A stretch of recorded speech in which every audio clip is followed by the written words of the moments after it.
my visitor at dinner at the time said, "Hey, how many people are in your war room?" Count, 80. Wow. 80. And that is between StarHub all the way to the source. Yeah. You need that in the VAR rooms. That's what we need. We need 80 guys in the... Hello and welcome to the latest episode of Yahoo Footballing Weekly with regular columnist, that's me, Neil Humphreys. And regular editor, Chia Keong. And we are back again with us, StarHub's Johan Buse. Hi. How you doing, Johan? I'm good. How are you? Good. We're very good because you guys Excellent. sponsor our show. Yeah. Yeah. Wonderful. And it's thanks to you, as I say every week on week, game by game. Our numbers keep growing across all of our social media platforms. We got our regular That's really listeners great. already. We do You know, indeed. always come in with great ideas. Yep. You're on Yeah. Instagram, TikTok, Facebook, YouTube, LinkedIn. Fantastic. We do thank you very much. And it's because of you that we have a special event just for you. Yep. Sponsors, our great sponsors, StarHub, is going to do another live screening after a very successful one at Capital Singapore Absolutely. last month. Now they're doing a live screening closer to the heartlands. D Marquee, downtown, is Saturday. This Saturday. And it's the big match, top of the table clash, number 1 versus number 2. West Ham. No, sorry, not West Ham. Manchester City versus Liverpool. That's the biggest game you can feel. So, Yeah. so there's a lot of fun and games. Come down with your football khakis, and guess what? We will be there. Just before the match, we're gonna do a bit of a fun podcast. Not only are we there, we're going to be recording this show there. So you will be involved. We want complete, full audience participation. We might even invite one or two of you up onto the Yeah. stage to join us for the A bit recording. like what Johan is doing now. Exactly. Yeah. So do join us, do come down. Saturday, D Marquee, downtown East. We've got lots of goodies to give away. It's going to be a great show. Now, speaking of great show, we're going to kick things off by talking about your good self and Thank StarHub. And I'll say this straight away, Johan. I don't often say this on the podcast. I was wrong. Okay? I'll say it right now. I was wrong. When I first met this man, Gotta record this down. and when I heard about the StarHub deal, the 6-year deal, I was skeptical. I thought that the whole cable TV consumption of English Premier League was dead. And I thought, how are you going to get my daughter's generation to watch EPL again? Now, my daughter, every Sunday morning, she comes down, switches on the StarHub white box. She goes through every single game's highlights, except one, West Ham. Manchester City, which she watches the extended highlights, just to really extend my torture. Because she loves the consumption of it. She loves the platform. You've done it. You're won over the streaming generation of my daughter. How did you do it? Wow. How did we do that? Well, to deliver something people really want. So when we took this, we knew that this is not the way to go. Old school cable TV, linear, very expensive. Right. People not in control, you name it. We can sit the whole day to discuss that. And we basically decided, okay, we're going to do that differently. And actually, we decided that before we took on PL. That's why we call it TV Plus, which is basically OTT. That's what people want. Yeah. And they want to have features, which you can't have on classical IPTV. They want to have control. They want to have long, short format summaries, which we produce immediately after. See the stats, and they can see it on any device, anywhere, anytime. Yep. Who wants to sit in front? Big TV every day. Those days are over, aren't they? Well, it's true. I mean, my daughter doesn't know what scheduled TV is, with the exception, one exception, the football. The football is the only thing. Live football matches, 9 p.m., 11 p.m. Those are the only things. But she doesn't necessarily want to watch it on the TV, Johan. She Exactly. wants to watch it on her bedrown, on her phone, or on my iPad, and so on. So you've tapped into that. Yeah. Actually, it's funny because last weekend I was in the store and there was a customer coming. And I want to actually watch the cricket, which we also offer, but I don't want to watch it on TV. I don't watch TV. Yeah. And I'm like, oh, you can watch it on your mobile device, on your tablet. And PL is the best way to consume. Yeah. You go to one of our screening events next Saturday. Yeah. We'll be there. So do you think that this kind of, has brought like football for all to all the... Totally. I mean, I had a few visitors at my place a couple of months ago, and I was on a Saturday, and I was a little bit working, to be honest. On Saturday evening, we have always a war room where we monitor the situation on PL very closely. And these people like, oh, you're working. I said, yeah, I'm working. Oh, and I had the tablet on the dining table to watch the football game, and I had my phone on the other side. And That's how it works. That's how- I mean, different Yeah. situations, different enjoyments, and Yeah, I mean, it's really. I also do feel there's a subtle change among the fans in viewing habits. Let me Yeah. tell you what it is. So I'm part of this unofficial Liverpool fan club group before COVID happened. Unofficial because why? They don't want you, So or they're not the what? official. Yeah, probably they don't want me because I keep criticizing the team. But but anyway, Blacklisted. so we used to gather at a pub in Boat Quay pre-COVID. And then for those games where it's on a good time, like 7:30 kickoffs or 10 p.m. kickoffs, and then we about 50 or more of the Liverpool fans will be at this pub in Boat Quay where we will watch live on TV the games, and then that was and then we really had a good time. We saw our team win the Champions League final, and that was also brilliant. And so, but COVID put an end to that, so we had to stop because we couldn't go anymore. And now that things are back to normal, and we try to now nobody wants to go back to the pub again. No, but everybody is talking during the game. They are on the WhatsApp group. Yeah. They'll be like, Wow. well, I'm watching it on online. I'm watching it on the handphone, and then we're interacting about what's happening with the Liverpool key, and the man. games. Yeah. And this is a subtle change. No, very few wants to go back Yeah. to the pub to watch on TV again. Correct. And But this is what, everybody is still watching it. correct. And this is what you've tapped into with StarHub. You know, this Football for All initiative. His friends, my daughter's friends, they're interactive whilst watching the game in real time. How have you tapped into that? Well, it's funny you mention it, Keong, because it's really true. I think football is really about interaction. I mean, I realized it 3-4 weeks ago when we had the public viewing at Capitol, and I went there. Right.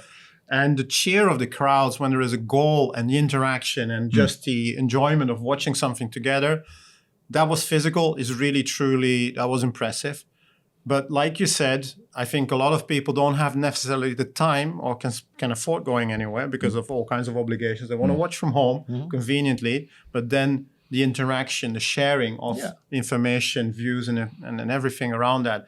And that's also something I think on the OTT platform, it becomes much easier because there are statistics you can watch. You can do certain things which you can't do on IPTV. So you have much more to talk about. Right. So that I think is key. And how do you build on that? What's next for StarHub? You know, you've got the popularity, your numbers are up, your subscribers are up. You've got these great deals for streaming platforms and so on, special offers, pioneer generations and so on. What do you do next? Next are a few things. That's the long-awaited new features. So there is a few, which is linked to that actually, is a feature called Party Watch, where you have a virtual room where you can actually virtually watch together. So you don't have to flip-flop between different apps, if to say so. And then the other one, which to make it even much more immersive, is really, as we discussed last time as well, but I'll come to that, why we haven't launched it yet, is to make you the director. And you then can decide which angle you want to have the camera look at and so forth. And you will also be enabled actually to watch in one screen 3 or 4 different games. You can select. Oh, that'll be my favorite. So, That would be my because favorite. especially towards the end of the season, you know, tight, it's extremely tight in the table. So people want to have full access to every content real time as much as they can. The reason why we haven't launched is that we spend much more effort till now to make sure that we have a robust platform. We have improved the quality. Ultra HD is there. The viewing quality has been improving month after month. And there are some further improvements coming later this month. So that's something which we really want to make sure we deliver a very good experience. Well, that's one thing I do admire about you, Johan. And I said this is the first time I met you on a radio show. You were very upfront for a person in your position at the very beginning. The first thing you said that struck me was, see, I had all these questions prepared to really sort of drill you down, speak like the man on the street. Number one, cable TV is dead. And you went, yes. Agreed. Okay. You need to connect with the streaming generation or you're going to lose them forever. Yeah, Absolutely. Yes, he agreed with that. And you have to be honest that sometimes there's going to be glitches. Yeah. And you've been very upfront with that about, you know, the occasional glitches, particularly on big games at the starts of the season, the big matches. Firstly, why have you been so open about it? And secondly, what have you done to address those glitches? We're never shying away from anything. This is OTT is in a way unexplored territory. Very few TV providers in the world are doing what we do. In many ways, we're the first. Wow. And as you know, if you're first, you typically explore things which, it's uncharted territory. No one has experienced that. So that goes not only to PL, but what we're doing is we're integrating all these pieces of OTT content, and we learn on each and every one of them a lot because it's really deep integration. It's not like clubbing things together. So if you're on a TV Plus platform, and I'll answer your question in more detail, it means we're integrating with the Netflixes, the Disneys of the world to give you this experience that you can seamlessly navigate through all that content. Now, what makes sports content so unique and a bit more challenging is the load, the peak. There are literally thousands, multiple thousands of fans who switch on within a few minutes, and that you need to have your system catered for. Then there are all these thousands of fans which almost at the same minute, go there, click, zap, go to the other one, and rewind and that sort of stuff. And you need to build the expertise in the system up. And we've been doing that, and we're 1,000,000% committed to make this state of the art. That's what we're working against. There's a lot of effort and investment going into that each and every month. We don't stop, we don't sit still. To make sure that we can not only bring the new features, but that we can enhance the viewing quality. That, for example, scientific, the team is now measuring zapping time between channels, bringing it back by X milliseconds to this. So that's the rigor we go through. And every weekend when we have a game, we have war rooms. And my visitor at dinner at the time said, "Hey, how many people are in your war room?" Count, 80. Wow. 80. And that is between StarHub all the way to the source. Yeah, you need that in the VAR rooms. That's what we need. We need 80 guys in the VAR rooms. And this quality, I mean, this obsession for quality, I'm really personally obsessed by quality, but luckily everyone in our company is that we have 24/7 monitoring anyhow on all our channels, on all our OTT apps.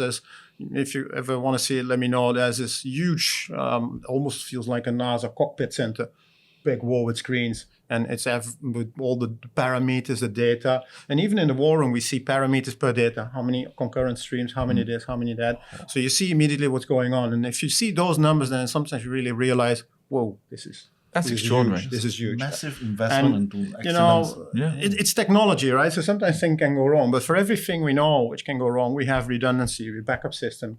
Sometimes the satellite link fails. Okay, then what? Okay, we got a backup. Falls in, kicks in automatically. So that's all these things.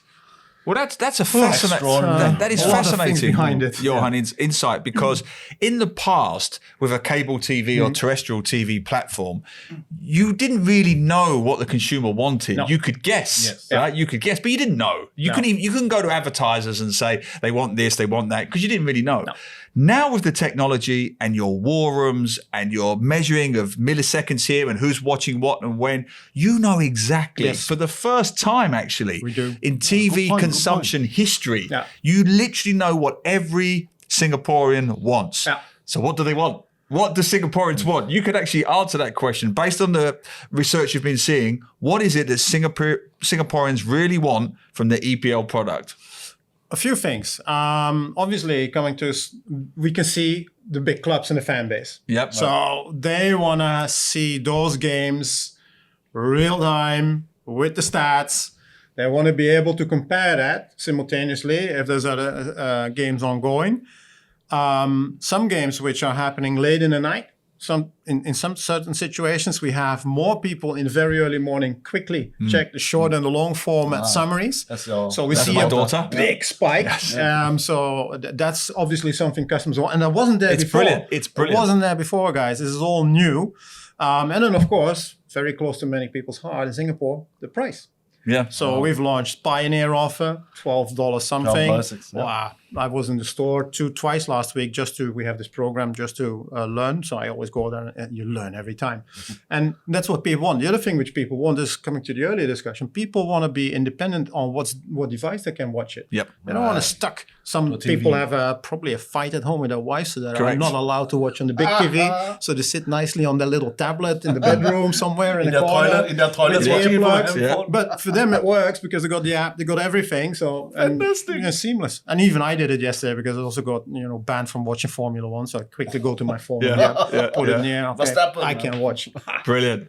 Well, feedback is what they want. Feedback is what they need. So if you've got any questions or queries about the English Premier League package on StarHub, send them all to No, don't send them to Johan. Send them all to us on Yahoo Southeast Asia on YouTube, Yahoo SG, Yahoo_MY on Twitter, Yahoo SEA on TikTok.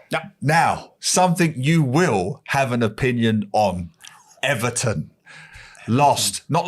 Had taken away 10 points this week by an independent commission by the English Premier League. As you can tell, Keong is absolutely devastated, Cloud 9, Cloud completely 10, objective Cloud 11. as a professional football journalist. Nothing to do with the fact that he's a Liverpool fan. So I will try to get some rational thoughts from him. What do you think? Well, after the initial elation, Yes. and then we're looking at all the things. I think it does seem a bit harsh that it's a 10-point deduction and because Everton had a lot of things they complied with. They actually opened the books for the Premier League to have a look at it. They were upfront. They were honest that they had lost money. They were arguing whether how much money they lost over the 3 years, but they didn't deny that they had lost. So the accounts were there, and so to deduct them so much points that it goes way back down to relegation zone sounds a bit harsh, but this harshness must be backed up by further punishment, because Manchester City and Chelsea are also under investigation for charges, financial Related charges. And their charges are far more serious than Everton's. Yeah. And if the Premier League doesn't follow up this Everton punishment with further sanctions against, if found guilty, Manchester City or Chelsea, then it would really sound like Everton are really hard done by. Yeah. I mean, before Johan comes in, the first thing I'd say was, and it's not often I'd say this, the English Premier League are not the villains on this at all. No. They have done nothing wrong. They have complied by all the rules. Everton have breached the Premier League's rule on profit and sustainability. That is not in dispute. They were found guilty. Even Everton doesn't contest their guilt. They tried and they failed to get around the system by overspending, by assuming they could get the money back. And They then- tried to blame it on COVID and failed spectacularly by saying that the players we bought became worth a lot less because of COVID. A claim that no other club has made. They took a risk, it backfired, they're guilty. The only thing you could argue about, as you say, is the length of punishment. Yeah. And they're going to appeal it. I've heard it will probably get reduced to 5 or 6 or whatever. But their guilt is not in doubt. They were guilty, right? The reason the EPL brought this in was for clubs like Everton not to do this. It was in the club's interest because they saw what happened to Portsmouth all those years ago. Leeds was a close call. There's been one or two others, Sunderland. We can't let this happen again. It is to protect the smaller clubs from going out of business. You can't bitch and complain about it now. So the first point to make is, they're not the villains on this, the EPL. Everton took a gamble under Moshiri. 7 managers in his period. 8, I think, actually. 8 managers under Moshiri. Completely overspent. Spent tens of millions on Theo Walcott and loads of others. And it completely backfired. So you've got to suck it up and take your punishment. What do you think, Johan? Totally with you on this one, Neil. I think it's about fair play financially. And that's one of the things I very much appreciate about the Premier League. I mean, obviously, we had some discussions with the guys, and I think the logic of the Premier League is really noble in a way that they try to they make sure that they're impartial to all the clubs and everyone has a fair chance. Yep. So I think that's totally right based on that. So if someone tries to hack the system and fails, then there needs to be Walking a fine line. consequences. Correct. The real issue, though, as you said, is still to come. Because what this shows is, for the benefit of those who are not aware, there is going to be an independent regulator at some point in the UK for the English Premier League. And this is the English Premier League saying, we can get our own house in order. We can manage our own miscreants and this is just a misdiscretions. prelude. This is a prelude. Now, Everton were found guilty of 1 charge. Manchester City, 115. So the issue now is, and it's not guilty yet. Not guilty. Yeah, these are charges. But the issue now that I think is valid is Manchester City have got some very expensive lawyers who are procrastinating and stymieing and saying they've got nothing to hide. This is what they keep saying. They've got nothing to hide. So Everton fans and others have got a right to say full transparency. If you've got nothing to hide, Manchester City Open the books. and English Premier League, get it out there, get it done. Because this thing with Manchester City could drag on for years. And it will drag on for years. And that's only going to backfire for Manchester City. The longer it goes on, the more the objective football fan is going to say, you've got something to hide. So Manchester City really open the books. Yeah. And Chelsea as well. Yeah, Chelsea and now I need it too. So yeah. Yeah, so I mean, all eyes are on these two clubs, whether they comply or not, and whether they have anything to hide. So I mean, I don't want to wish the worst for them. Of course not. But fairness, right?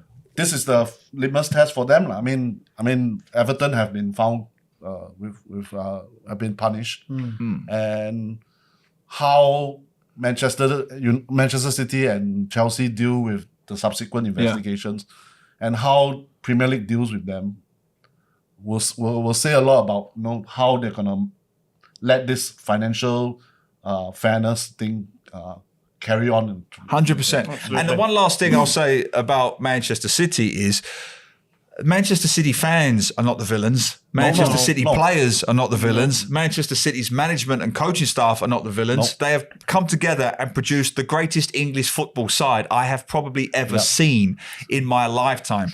None of those guys are at fault. The onus here is on the owners to open up the books, to comply with the regulations, stop spending fortunes and millions on the Britain's best lawyers, which is what they're doing at the moment, to kick the can down the road. You're only going to paint yourselves further in a corner as the villains. Just open the books and show some transparency. Absolutely. But as always, let us know what you think. And we'll wrap this up. Quick preview for the big one this week. Let's do it. Manchester City, Liverpool, down at Downtown East. Remind you, Keong and I will be there for the StarHub screening. Go down the line. What do you think? Oh, it's going to be a tough one, man. I mean, I've just seen this morning, I was like looking at the stats. Liverpool haven't won at Etihad for 8 years. Oh, wow. So everybody, it was a Liverpool Twitter account said, would you take a draw right now? And then 70% of the fans said, yeah. Yes! A draw will be happening. But it's going to be a really tough match. Liverpool haven't been exactly kicking on all cylinders away from home. At Anfield, they were unbeatable. But away, it's a bit dodgy.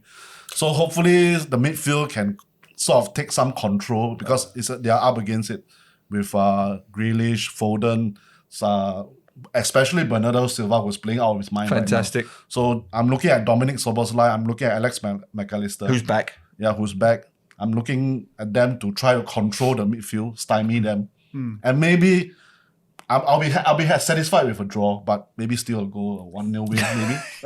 If you get a draw, you should run around this place in your underwear. It's not going to happen. Listen to the big shot over here. If they get a draw, I'll take it. With the greatest team in the history of the game, if they pinch a draw, I'll be happy. You should be on your knees in gratitude. They'll definitely lose one now. You should be. All right, objective voice. What do you think? Draw 2-2. That's my prediction. Whoa. Seriously? I've written it down. Look, I've written it down. Look, see, look. 2-2. I can see it. There you go. Nah, that's my gut feel. Yeah, I think 2-2. Why do you think 2-2? I think Haaland will be unstoppable as usual, so he will probably make 2 goals, and there probably will be a very fanatic Liverpool striker who can make 2 goals as well. Every time he gets the ball, then my heart will skip a bit. Yeah, I mean, I'll go with the draw because I think both defences, there's gaps there. John Stones is a big miss in front of the defence. And there is speculation as we sit here. Haaland is, he's had an injury scare with Norway. I don't buy it. He will be all right, I'm saying. I'm still going to stick with I'm going to stick with a 2-2 draw. I think they're both going to concede goals. Don't forget, City conceded 4 against Chelsea. 2-2 draw for me. You watch me having a heart attack at the live screening. If I watch it if it's 2-2. And if you see a young lady in a Manchester City jersey screaming, it's my daughter, don't worry, I'll be putting her up for adoption very, very soon. But do come and join us at the live screening. Give them the details. Yep, Saturday at D Marquee, Downtown East. From 7 o'clock onwards, we'll be there. The match is at 8:30. Come on. See you there, guys. It's going to be a great night at Downtown East. It's going to be a fabulous game. Can't wait to see you there. Thanks for watching. Do stay with us for part 2. Johan will still be with us, where we get stuck into all things Singapore football. Take care. See you soon. See ya.